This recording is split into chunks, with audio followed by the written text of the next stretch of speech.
osteoarthritis, back problems, difficult births. Wilton Krugman was the first who attributed them in 1951 to trade-offs of bipedalism and modern daily behavior and called them the scars of human evolution. First, I want to talk about low back problems, then hip osteoarthritis and knee osteoarthritis, and finally about our difficult births. It is commonplace that health costs are rising every year. It is, however, often overlooked that osteoarthritis and back pain represent one of the most costly conditions, second only to cardiovascular disorders and far ahead of the much discussed diabetes, cancer, and dementia. The prevalence of both osteoarthritis and low back pain is surprisingly uniform worldwide, with slightly lower rates in more rural countries, perhaps suggesting that physical activity provides some protection. But if we measure sickness absences due to back pain, this seems to be quite a new development. In the UK, they increased exponentially only in the last 5 decades or so. Why is this so? Because we are sitting more in front of the computer? I don't think so. We need to look further. As we cannot measure pain in human prehistory, I will only talk here about bony changes. One of the most important adaptations of our skeleton to upright bipedalism is lumbar lordosis. It shifts the body center of gravity backwards behind the hip joint, which permits our efficient upright posture without much muscle activity. But the point where lumbar lordosis is the largest is also the predilection site of degenerative changes and spondylolisthesis, but also disc bulges and herniations and the radial tears predominantly occur in the lower lumbar region, as demonstrated by this MRI study of young adults. On the other hand, the apex of the thoracic kyphosis is also the preferred site of Scheuermann's disease and scoliosis. All these pathologies are unknown or much rarer in quadrupeds. In fact, if we compare the prevalence of lumbar osteoarthritis to great apes, we see that adult chimpanzees and gorillas have almost no degenerative changes compared to over 50% in an archaeological human population. The null hypothesis is therefore that our back problems are the price we have to pay for upright bipedalism.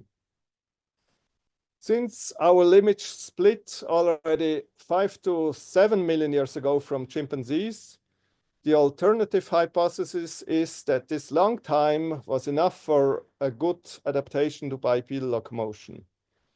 The earliest hominins where we can study the vertebral column are the Australopithecines, of which we now know 7 partial skeletons dating to between 3.7 and 2 million years ago. And then we have 2 partial skeletons of Homo erectus and one of early Neanderthal from Spain. Most of these fossils were young individuals.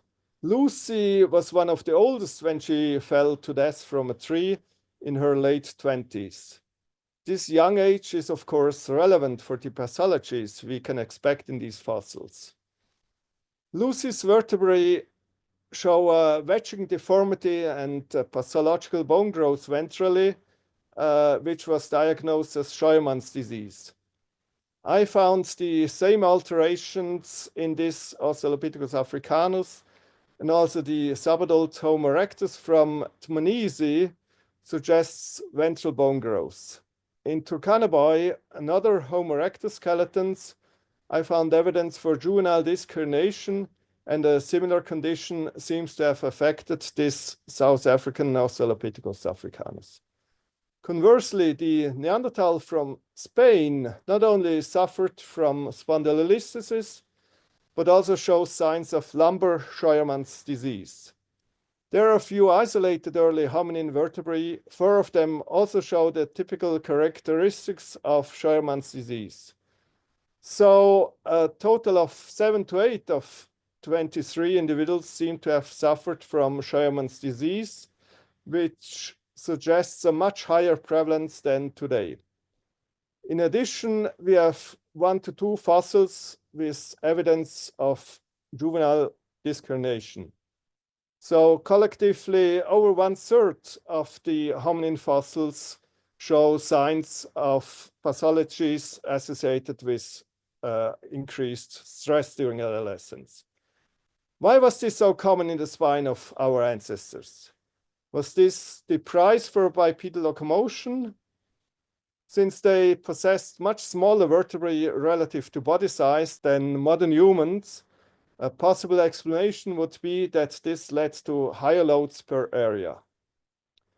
This leads us to accept the alternative hypothesis. Our spine is much better adapted to, than that of our ancestors. It cannot be seen as a phylogenetic failure. However, the null hypothesis is still partly true because back pains focus on those regions of the spine where the curvature is most marked.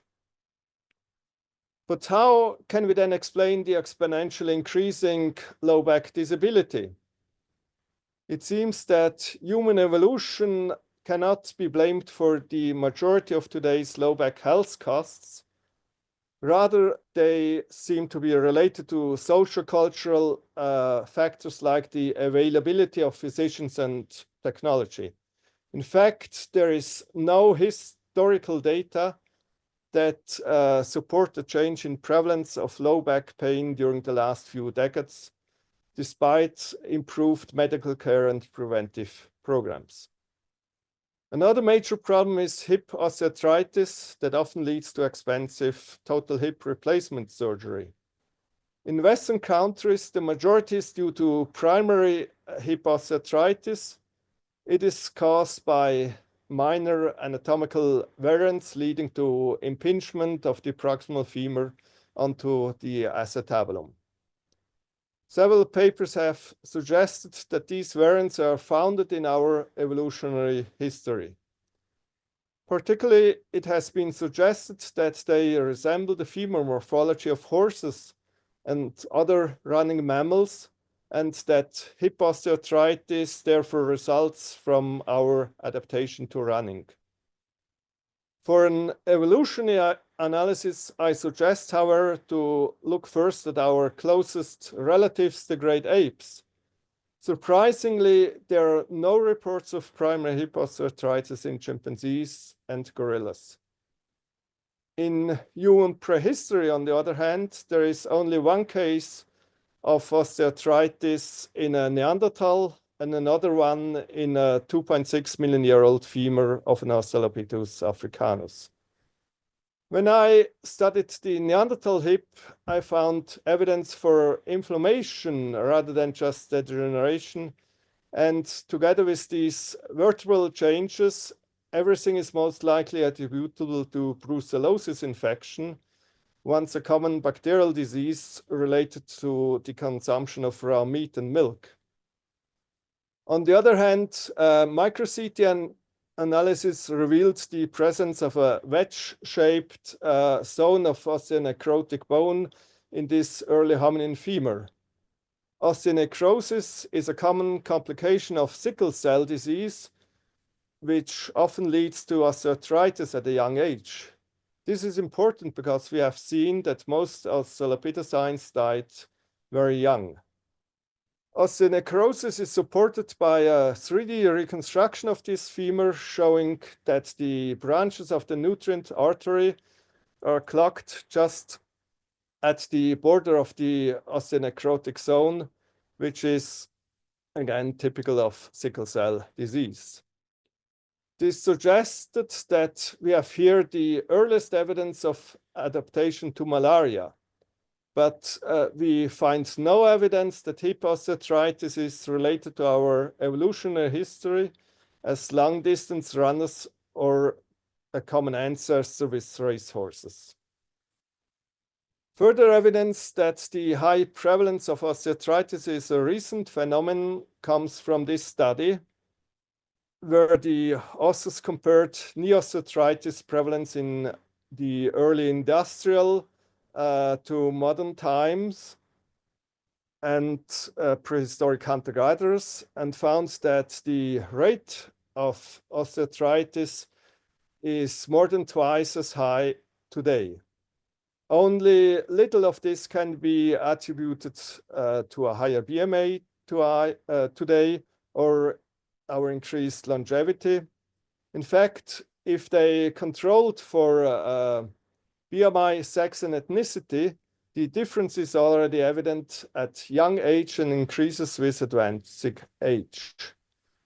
This suggests that today's high levels of the disease are not, as commonly assumed, simply an inevitable consequence of people's living longer and having a higher BMI. This is important because it indicates that knee osteoarthritis might be more preventable than is currently supposed. Particularly daily walking and running has been shown to reduce the risk for both hip and knee osteoarthritis, and even more so the severity of the disease.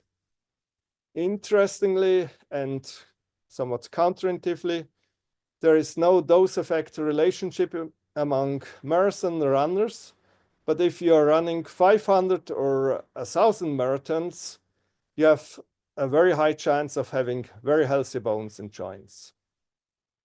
Evolution of bipedal locomotion not only led to increased loadings in the lumbar spine and the hip and knee joints, but also to difficult births.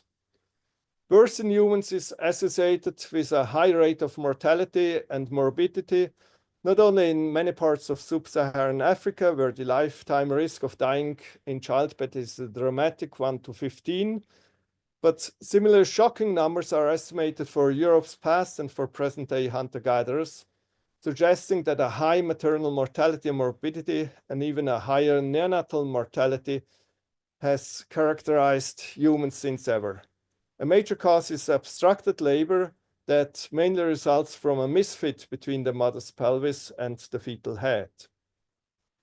This has traditionally been attributed to a trade-off of our adaptation to efficient bipedalism that led to a shortening of the hip bone compared to that of chimpanzees and to our large brain size. There are two solutions to this obstetrical dilemma. First, we have an increased sexual dimorphism in the pelvis. And secondly, our babies are born neurologically more immature than those of other primates, so that brain size still fits through the birth canal. However, this obstetrical dilemma hypothesis has been challenged recently by a multitude of different ideas that explain only certain aspects of this. We therefore wanted to test the obstetrical dilemma by asking, when did difficult births evolve? Was it related to the evolution of bipedalism 6 to 7 million years ago? Or was it related to the increase in brain size after about 2 million years ago? Together with my colleagues, I realized the birth process in chimpanzees. Back in 1949, the eminent primatologist Adolf Schultz compared greatest head lengths with maximum dimensions of the pelvic inlet and concluded that apes, in contrast to humans, must have an easy birth due to their apparently spacious birth canal. The cephalopelvic fit is also very tight in several monkey species, but this picture is somewhat misleading because the fetal head is not in a neutral position during birth, but in monkeys the head is extended, while in humans it is flexed. Moreover, monkeys can enormously relax their pelvic ligaments during birth so that the cross-sectional area of the pelvic canal can increase by up to 100%. On the other hand, in order to navigate through the contorted birth canal, human fetuses must repeatedly flex and rotate their head. We therefore simulated the birth process in chimpanzees, both with a flexed and an extended head, assuming that the sacrum can rotate backwards as in humans. Unexpectedly, this showed a very tight fit at the midplane, which is even tighter than in modern humans. Nevertheless, birth in chimpanzees seems to be easy. How can this be?